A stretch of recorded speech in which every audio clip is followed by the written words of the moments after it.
Greetings, ladies and gents, and welcome to today's edition of Tales from Outer Space, where I take stories from across the internet and read them for your entertainment. This particular story is called Tools and Toys, written by TMarkos. When we first encountered the machines, they ignored our scans and probes.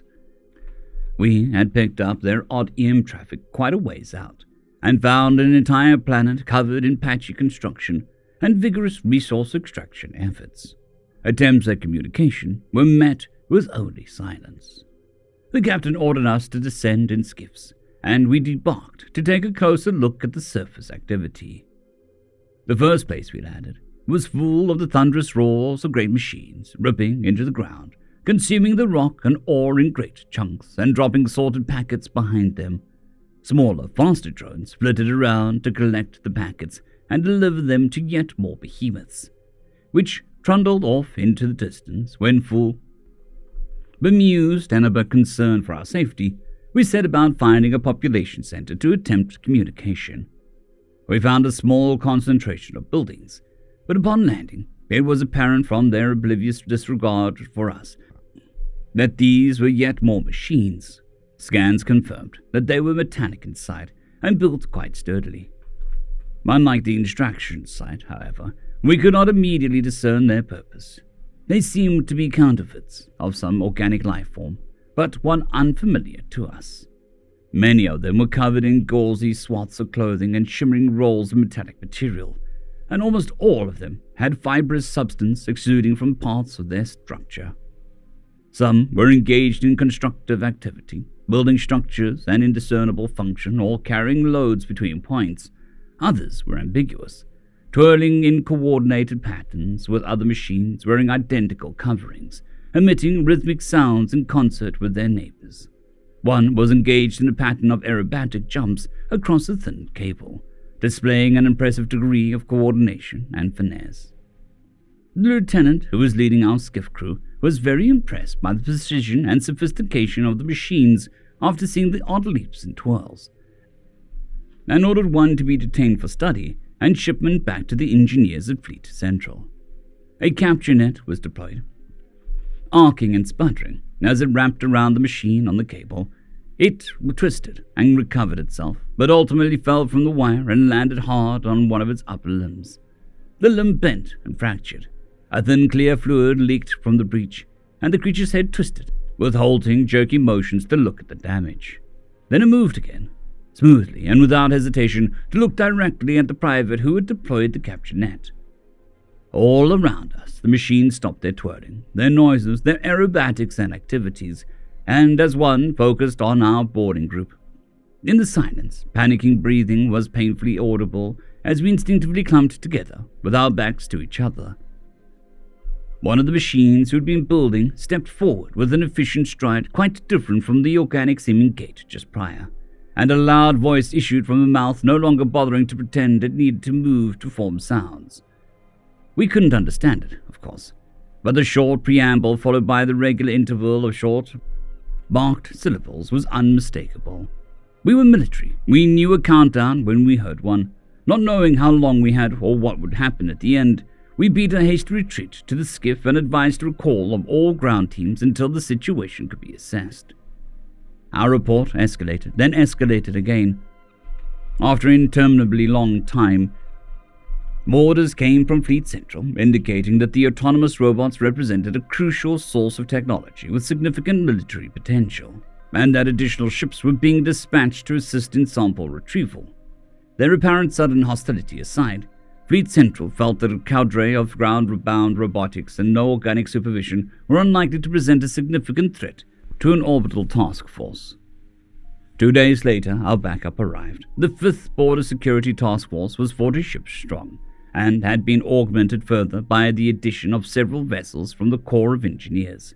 Shuttles deployed immediately and began tracking towards sites of interest, locating and disabling samples of most of the interesting automaton varieties on the surface.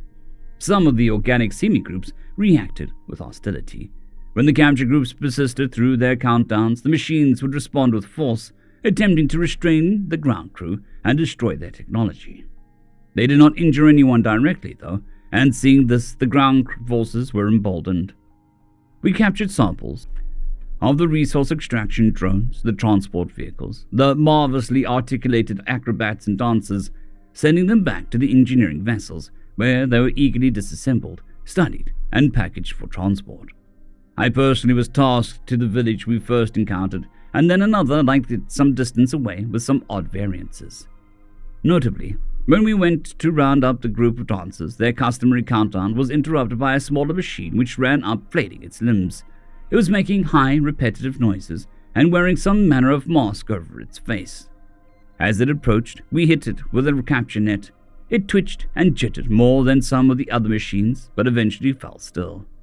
It wasn't in our list for the day, so we left it for later pickup. On our second trip to that village, after we had triggered the countdown and the restraint attempts by the local machines, our lieutenant was incautious and found himself efficiently but painlessly immobilized by one of the colorfully painted acrobats. After some good-natured ribbing and a few video captures for posterity, we went over to disable the acrobat and free the lieutenant so that we could proceed with the day's work. As we approached, however, all of the machines approaching us gave a small twitch and stopped where they stood.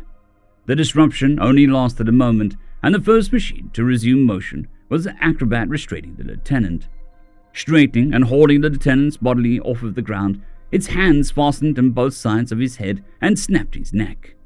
As it discarded the twitching corpse, the rest of the machines began to stride towards us with speed and purpose. I don't recall much of the retreat, only a panicked blur of weapons fire and dusty air as we ran back to the ship. When our handful of survivors made it to the skiff and began our ascent back to the ship, we heard a storm of comms chatter from every extraction effort across the planet.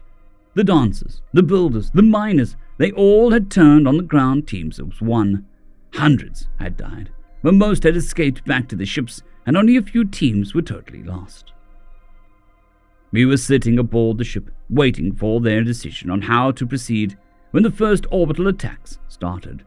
Spherical lumps of metal powered by crude chemical engines rose from the surface and accelerated rapidly towards our ships, ripping through the exterior armor and into the bulkheads behind it.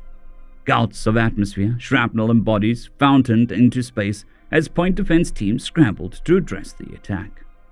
5 ships were destroyed instantly, but the larger vessels weathered the assault and began returning fire on the launch sites. More and more of the attackers streamed upwards from the surface, but the combined might of our battle group and the withering fire of our fully alerted point defense began turning the tide. 10 more ships died in fire or wheezes of gas and coolant glittering into the atmosphere. But the battered task force finally succeeded in eliminating the last few launch sites. Alert and focused, we now were able to identify patterns of change across the planet. Resource extractors were distributing metals to protected sites in rugged terrain, from which more attackers would periodically issue. Peaceful collection of specimens forgotten, we rained fire on the extraction sites, the villages, the hidden factories. We worked our way across the planet, identifying and striking machines as we located them. Eventually, we located a locus of EM activity, which we tentatively identified as the command center for the machines. Shuttles were dispatched, and my team was chosen as one of the strike groups. We found a small installation buried in the dust and gravel of the surface, and as we cut through the door, we found that the atmosphere inside was quite different from that on the surface. After a brief delay to locate and apply breathing gear, we stormed through the breach and found a small cluster of tunnels and rooms. They seemed largely deserted, except for a new non-combative machines that skittered away as we approached. We cleared each room in turn, sweeping it for hostiles.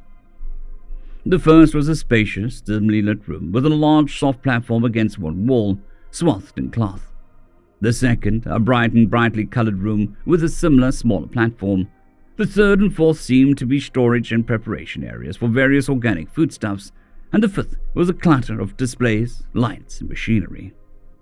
In the fifth room, reclined in a concave bit of furniture, we found the installation's lone inhabitant.